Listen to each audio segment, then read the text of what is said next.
ବାଲେଶ୍ୱର ସଦର ବ୍ଲକ ଅନ୍ତର୍ଗତ ଫୁଲାଡି ସ୍ଥିତ ଆନନ୍ଦମାର୍ଗ ଆବାସିକ ବିଦ୍ୟାଳୟ ପରିସରରେ ନୟନା ମନ୍ତ୍ରୀ ସ୍ମାରକୀ ଚାରିଟେବୁଲ ଟ୍ରଷ୍ଟ ଆନୁକୂଲ୍ୟରେ ପ୍ରତିଭା ସମ୍ମାନ 2025 ଅନୁଷ୍ଠିତ ହୋଇଯାଇଛି।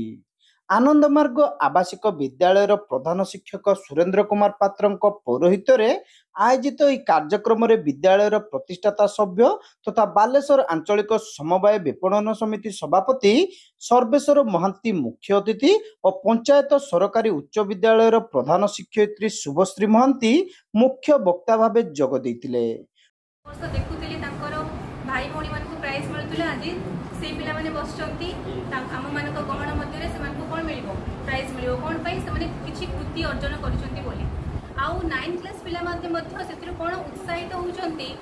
आगामी वर्ष से किसी कौन पाइबे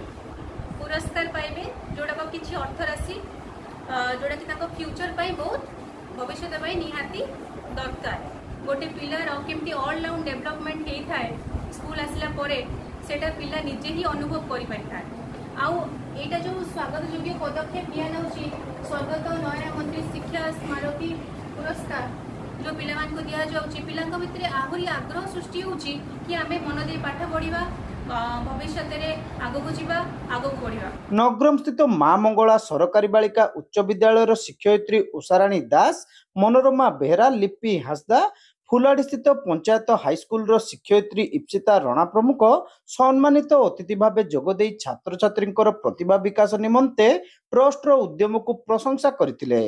एहा द्वारा ग्रामांचल पिलामानक मध्य प्रतियोगितामूलक पाठपढ़ा प्रति आग्रह बढ़िबो बोली अतिथि माने आशा प्रकाश करथिले। उत्कल समाज संगठन संपादक डॉक्टर भास्कर जेना कार्यक्रम संयोजना करने सहित प्रतिभा सम्मान रूपक प्रोत्साहन प्रदान माध्यम ग्रामांचल छात्र छात्री उत्साह आशातीत वृद्धि पाई नयना मंत्री यही अंचल झील थे पंचायत हाईस्कूल पाठ पढ़ुते अकाल वियोग है कैंसर हवा फल परिवार वर्ग स्थिर कले प्रति वर्ष जो उच्च माध्यमिक परीक्षा होची बोर्ड ऑफ सेकेंडरी एजुकेशन तरफ से जो मैंने प्रथम द्वितीय तृतीय से पिला को उत्साहित करने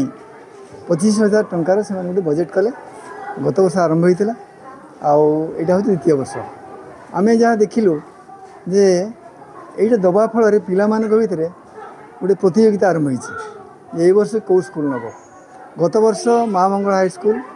प्रथम प्राइज नहीं ए वर्ष किंतु पंचायत हाईस्कूल नब तेणु या फल कौन हो गाँ गहर पिला माने गोटे प्रोत्साहन पाँच सहर में अनेक कार्यक्रम आयोजन कराए पिला प्रोत्साहन दि जाए यहाँ गोटे सुस्थ परंपरा से सृष्टि करें आउ सुंदर भाव में परवर्ती पर्यायर आपको कार्यक्रम कर परिवार को मुझे बहुत बहुत धन्यवाद देवी जे से मैंने यहाँ कंटिन्यू माने यहाँ को बहुत दीर्घ दिन धरी चलातु अधिक संख्यार आउ पिला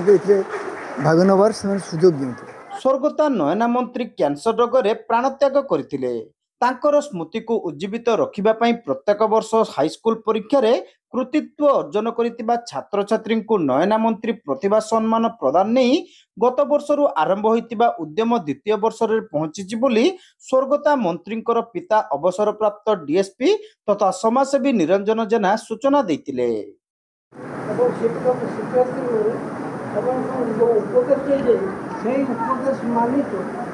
स्वर्गता मंत्री स्वामी स्टेट बैंक अवसर प्राप्त अधिकारी जगबंधु मंत्री कन्या श्वेता प्रियदर्शिनी और भणजा विजय कुमार नायक एक कार्यक्रम में उपस्थित रही प्रतिभा सम्मान प्रदान आभिमुख्य संपर्क में सूचना देथिले। एटा होची मो माँ श्रीमती स्वर्गता नयना मंत्री स्मृति सारकी अभियोग माने बिकज सी पिला मानकर पढ़ा को लेकिन सी बहुत ही उत्साहित थिले तो यहाँ गोटे प्रोग्राम आम स्टार्ट करूँ छुआ मानक पिला मानक उत्साहित करने भितर गोटे कॉम्पिटिटिव भाव आने कि पढ़ा हेले से माने केते उन्नति करि परिबे तो सेति आम यहाँ स्टार्ट करूँ यहाँ आमर सेकेंड प्रीवियस ईयर भी होता थरे यहाँ आमर सेकेंड ईयर आम करूँ इवेन आगक भी कर चलू छुआ मानक उत्साहित करने माने से माने केमिति भविष्य रे भल मनीष हो पारिबे सेटा मो माँ भी इच्छा थिला मोर भी इच्छा कि पिला माने ग्रामांचल रे एते पढ़ार सुविधा नहीं ଯେତିକି ସିଟି ସହର ମାନଙ୍କର ଅଛି ତ ଗ୍ରାମରେ ଏଇଟା ସବୁ ଆମେ ପ୍ରୋଗ୍ରାମ ଷ୍ଟାର୍ଟ କରିଛୁ ପିଲାମାନଙ୍କର ଉଜ୍ଜଳ ଭବିଷ୍ୟତ ପାଇଁ। ଚଳିତ ବର୍ଷ ପଞ୍ଚାୟତ ହାଇସ୍କୁଲର ଛାତ୍ର ଗୌରବ ବେହେରାଙ୍କୁ ପ୍ରଥମ ପୁରସ୍କାର ଭାବେ 10,000 ଟଙ୍କା ପ୍ରଦାନ କରାଯାଇଥିଲା। ସେହିପରି ଦ୍ୱିତୀୟ ପୁରସ୍କାର ଭାବେ ମା ମଙ୍ଗଳା ସରକାରୀ ଉଚ୍ଚ ବିଦ୍ୟାଳୟର ଛାତ୍ରୀ ପ୍ରୀତି ଅଭିପ୍ସା କରଙ୍କୁ 5,000 ଟଙ୍କା ଓ ତୃତୀୟ ପୁରସ୍କାର ଭାବେ ଜ୍ୟୋତିପ୍ରଭା ମହାନ୍ତିଙ୍କୁ 3,000 ଟଙ୍କା ଟ୍ରଫି ସହ ପ୍ରମାଣପତ୍ର ପ୍ରଦାନ କରାଯାଇଥିଲା। ଅନ୍ୟମାନଙ୍କ ମଧ୍ୟରେ ମା ମଙ୍ଗଳା ସରକାରୀ ଉଚ୍ଚ ବିଦ୍ୟାଳୟର ଅମୃତା ଦେ, ଇପ୍ସିତା ବାରିକ, ହରପ୍ରିୟା ନାୟକ, ସାଇଶ୍ରୀ ପାଣି, ଲକ୍ଷ୍ମୀପ୍ରିୟା ବାରିକ, ଲିପ୍ସିତା ମିଶ୍ର, ଅଭିଲିପ୍ସା ମିଶ୍ର ଓ ପଞ୍ଚାୟତ ହାଇସ୍କୁଲର ଅଭିଦା ଅଭିସ୍ମିତା ପଟ୍ଟନାୟକ ପ୍ରମୁଖଙ୍କୁ ସାନ୍ତ୍ୱନାମୂଳକ ଭାବେ 1,000 ଟଙ୍କାର ପୁରସ୍କାର ଅର୍ଥରାଶି, ଟ୍ରଫି ଓ ପ୍ରମାଣପତ୍ର ପ୍ରଦାନ କରାଯାଇଥିଲା। ଆନନ୍ଦମାର୍ଗ ଆବାସିକ ବିଦ୍ୟାଳୟ, ପଞ୍ଚାୟତ ହାଇସ୍କୁଲ ଓ ମା ମଙ୍ଗଳା ସରକାରୀ ଉଚ୍ଚ ବିଦ୍ୟାଳୟର ବହୁ ଛାତ୍ରଛାତ୍ରୀ, ଶିକ୍ଷକ ଶିକ୍ଷୟିତ୍ରୀ ଓ ବୁଦ୍ଧିଜୀବୀ କାର୍ଯ୍ୟକ୍ରମରେ ଉପସ୍ଥିତ ଥିଲେ। ଶେଷରେ ଶିକ୍ଷକ ଅରୁଣ କୁମାର ମହାନ୍ତି ସମସ୍ତଙ୍କୁ ଧନ୍ୟବାଦ ଦେଇଥିଲେ।